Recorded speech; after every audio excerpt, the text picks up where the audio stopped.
Hi, I'm Derek Fisher, and this is the show New Mexico Unique. New Mexico, the land of enchantment.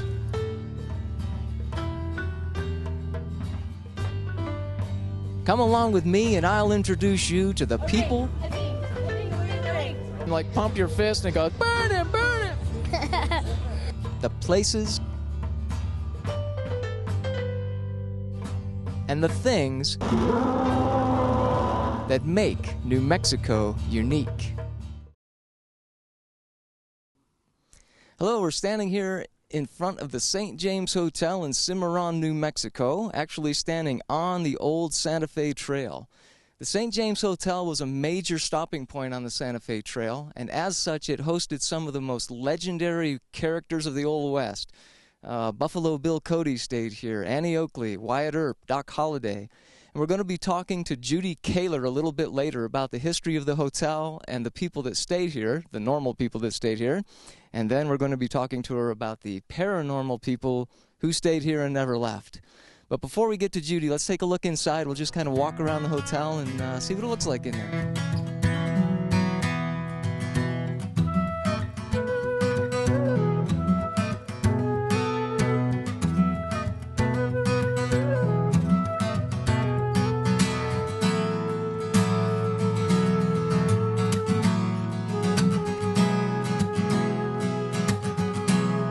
Hi, we're here in the St. James Hotel in Cimarron, New Mexico with Judy Kahlor. She's the event coordinator and hotel historian.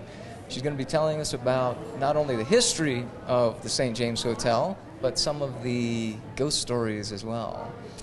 So, what room are we in right now? Well, right now you're in probably the oldest part of the building. This is the original bar for the hotel. So it was built between 1872 and 1882. This whole hotel was built in a 10-year time span. But this part was the original part where Henry Lambert started his business. And this place originally was known as Lambert's Place. And it was such a wild, wild, wild place that people around town would say, I wonder who got killed at Lambert's Place last night. So, you know, it had a bad reputation even from the very beginning. But you have to remember that Cimarron means wild and unruly. So this town, I think, had a name to live up to even before it started. Right. But when Henry came here, Henry Lambert, the original owner, he was enticed here by a man named Lucian Maxwell, who was a huge landowner in the area. Originally, because Henry was a French chef. Yeah. So even though the place was wild, the food was good. The food was excellent. It was well known for that. But even though, you know, Henry was a French chef, he thought, you know, it's easier to mind the miners than it is to be a miner. So he started cooking again, running a saloon. And of course, saloons in those days were overrun with gambling. So he had a very interesting and wild place. Looking at the ceiling here, and I'm seeing what appear to be bullet holes. They don't appear to be bullet holes, they are bullet holes. Excellent. Well, I mean, what better way to present an old Western bar than have its own bullet holes? Right. However, the ones you are seeing now happened after the turn of the century in the 1900s, early 1900s. Really? Really. Yeah, in the old days, you know, we had all these people gathering here, and of course everybody was packing iron. You know? And sometimes the bartenders would collect the guns, sometimes they didn't. It depends on when and where and, you know, what type of bar and all that. Well, as I've said before, you know, there's 26 people that died in this bar. Plus people were gambling, you know, and if you won a lot of money and you were a little drunk and you were packing iron, what did you do? Woohoo! I won, you know, and you're like shooting in the ceiling. Well, along about early 1900s, the original owner, Henry Lambert, and one of his sons were probably, I can just see this, looking at the ceiling going, oh my, it looks like Swiss cheese up there. And they decided, you know, let's do a little hotel improvement. So they started pulling down the tin ceiling. One, you know, just pulling it down. And as they pulled it down, they looked and there were all these bullets in the ceiling. So they started pulling bullets out.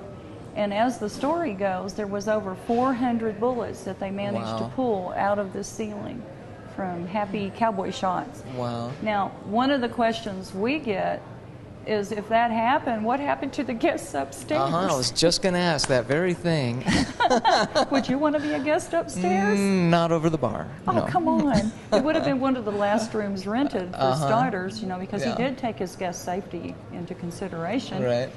The other thing he did was put a 3-inch thick oak ceiling floor, depending on which side you're on. So like a bullet barrier. Yeah, like a bullet barrier. That's a great way of putting it. But yeah, he tried to put a bullet barrier up there so that if you had people upstairs, at least they would not get shot out of their bed.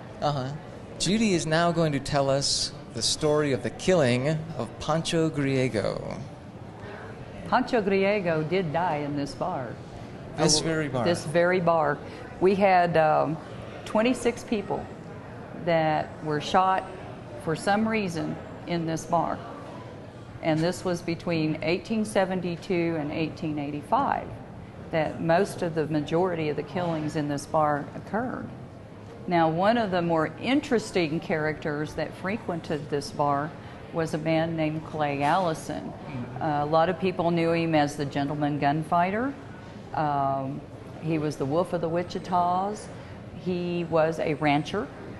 He was very tall for men of his time period. He was well over 6 foot tall. He was a Southern Confederate veteran out of Tennessee. And he was well known for being a little bit crazy. When he was, I think he was in his teens, he may have gotten a hit or a kick to the head.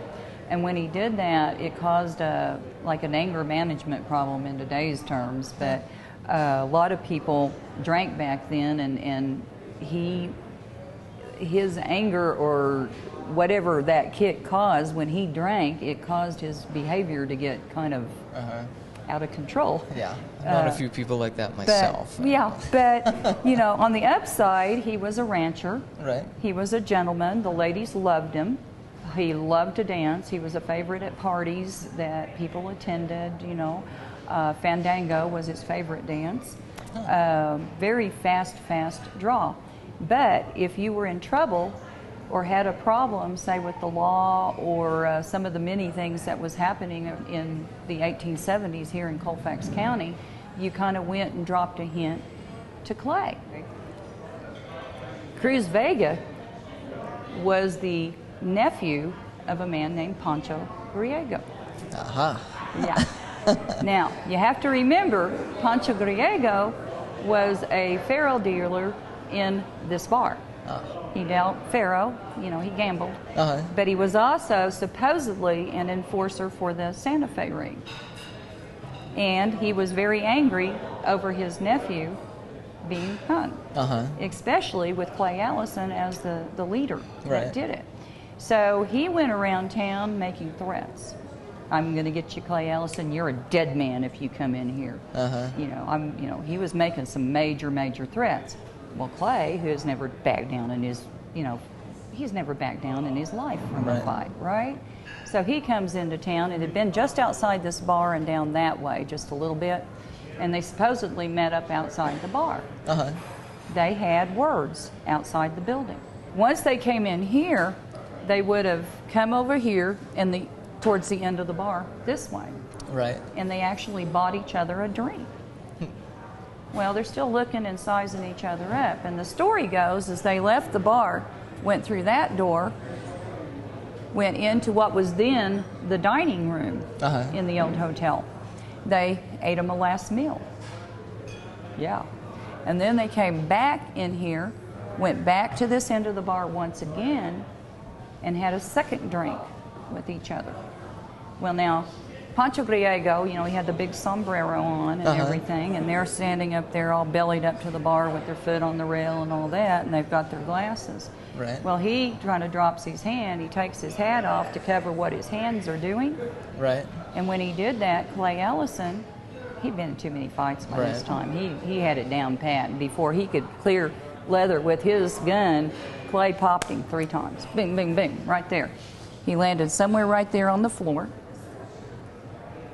Henry Lambert, the owner, His kitchen was right there in this first dining room at that time.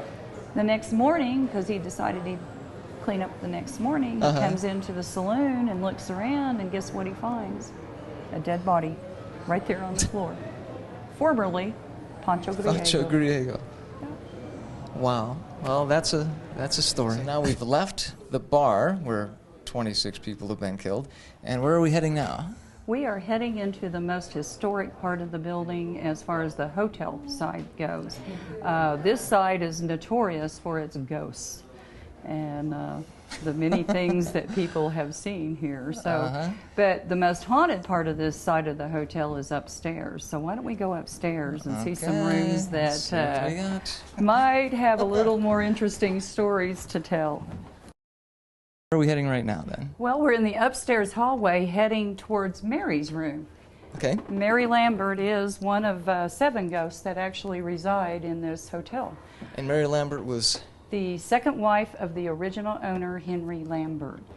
My belief is that she is staying here because she has a 3-year-old son that died on the property, and he is one of the ghosts here as well. So for the people that visit this hotel and they're here for the paranormal, I have been told that this end of the hallway by Mary's room is one of the most active in the whole building. Which makes sense to me because I've got a lot of stories concerning this end of the building. Right, so over where the cameraman is. Do what? Over where the cameraman is. That's where all the really good stuff happens. Yeah, I'll be in and around behind him, and it would be real interesting when y'all do your pictures to see if there's anything in the picture with us. You know, because that's been known to happen around here. Would you like to see Mary's room? Yeah, absolutely. So in we go into Mary Lambert's room. Absolutely. Let me invite you into Mary's. This was her room. Wow, this is nice. Isn't it neat? Now, in the old days, you know, Mary was the wife of the original owner, and originally Henry and Mary lived in the hotel, and they raised their children here in the hotel as well. But as the place gained in popularity and, of course, their money increased, they were able to purchase another house and they moved. But Mary still would, on occasion, stay here. Now, this room is as far away from the bar as you can get. Good idea, and far away from the bullets. Oh, yeah, and the noise and the music, you know, because the music a lot of times would come up through the floorboards. It would get so loud. I mean, most of the people associate roses, the smell of roses, with Mary.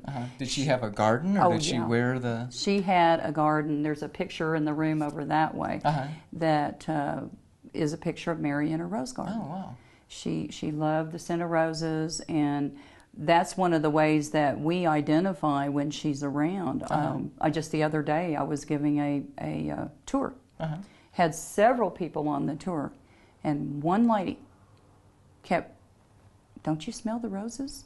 And I'd say, "No, ma'am, I don't." And she'd look around at all the different ones with her, and she'd say, "Do you smell the roses?" And no. Nobody in the group smelled the roses but this one woman. And I finally turned around and I said, "Mary likes you. Now she's letting you know she's here." But none of the rest of us. And that happens a lot of times. Would you like to meet another one of our ghosts? Oh, absolutely. We have a cowboy ghost that you might be interested in. Let's head on down the hall to the cowboy ghost room. Okay, so we're standing in the upper hallway. We just came from room 17. We're standing next to room 18, and there's this huge padlock on the door of room 18. So I would imagine there's a pretty good reason for that. There is a really good reason for it, according to one of the former owners. This room is associated with one of our ghosts, T.J. Wright, Thomas James Wright, who was probably here 3 times in 1881, according to our old hotel guest registers. The last time he entered this hotel was March 31st of 1882. What happened in this room and how we identified TJ is a whole story in and of itself. Personally, I think TJ got blamed for something he didn't do. What happened in this room in the 1980s when Ed Sitzberger, one of the former owners that he had taken over the hotel, he started remodeling. So when they started remodeling, they entered the rooms, and they entered this one as well, with the keeping in mind, what they needed to do, what they needed to redecorate, the things that, those things they needed. Pat, Ed's former wife, entered first. She said, "We don't need you here anymore, go away." Well, she got knocked to her knees, and so Ed grabbed her out of the room, pulled her out, locked the door. Does anyone ever stay in this room, or does it stay padlocked forever because Pat got knocked down? There's a combination of stories. You know, some people say that if you spend the night in this room, something bad's going to happen to you. We've had people, oh, there's going to be a death. You know, all those different things that evolve, you know, from a place of mystery. Yeah. Did Thomas James Wright die in this particular room, or why would he be associated with this room? He did die in this room. Because really, this room is the end of his story. And I'll take you down for the beginning of his story as well. Okay. Let's go find out where TJ's story starts. That's a good idea. It's down the hall this way. Alrighty.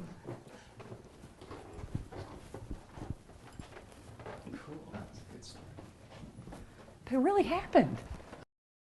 So now we're in the high roller gambling room, where TJ's story began, I guess, or at least the beginning of his last story. This would have been the beginning of the end for him, I guess you would say. In these old hotels, people gambled everywhere. TJ was here multiple times, so he might have been involved with some games where he cleaned somebody out of their cow herd. Which in today's terminology, it would be me cleaning your checking account out. And you wouldn't want me to do that. Well, you wouldn't get much. No. It wouldn't matter. But, you know, but if you clean someone out of a cow herd, and that would have been your entire checking account, so to speak, then that would make somebody upset. Yeah. The other story is that he won the hotel in the card game. And that puts Henry Lambert as the questionable person that shot him. And we know he's capable of shooting someone because he is on our list of people who shot people in the bar. He's on there twice. Wow. So Henry was a tough old boot. TJ, we know, is still hanging around here because I have a beautiful little video of him actually peeking around the corner of the hallway. Oh, nice. This is the room we just came out of. This is the high roller poker room. And TJ came out of this room, walked down this hallway, and you had mentioned something about a cowboy peeking around the corner in a video? Oh, my cowboy peeking cowboy video. Yeah, that one was right at this corner around here. He would have been coming from that hallway going this way. And then in the video, he peeks around the corner, and it's almost like he sees a camera that was down that way that one of the investigators we had here had stationed at that end of the hallway. So when he peeks around, it's kind of like he just peeks, and then he goes, "Oh, the camera's there," and he goes back. It's really cool. So you think maybe it was TJ looking to see who shot him in the back? In the video, you can actually see the hat form. Oh, wow. You know, of the cowboy hat. So, absolutely well, I hope you guys have enjoyed this. Yeah, this has been fantastic, Judy. Thank you so much for taking us around and telling us the history and the ghost stories and all of that. So if you come to Cimarron, and you should come to Cimarron, you need to come to the St. James Hotel. Judy will be here to show you around, give you a history tour, a ghost tour, whatever you like. She's here all the time because she's workaholic. Let's not go that far. But she knows so much about the hotel, and really pleasant person to be with. So please come to the St. James and talk to Judy. Thank you. Just I would like to invite everybody to the St. James. It's the Express St. James Hotel. You can find us on our website at exstjames.com. Cool. exstjames.com. Or you can give us a call. Okay. We'll see you next time. I'd like to thank Judy Kahlor and Steve Boyce for all their assistance in the filming at the St. James Hotel. Another stop that makes New Mexico unique. And now stick around, because Aaron Bent, a local New Mexico musician, is going to be playing the song over the credits called What I Crave off her album Blush. And we'll see you next time as we discover what makes New Mexico unique.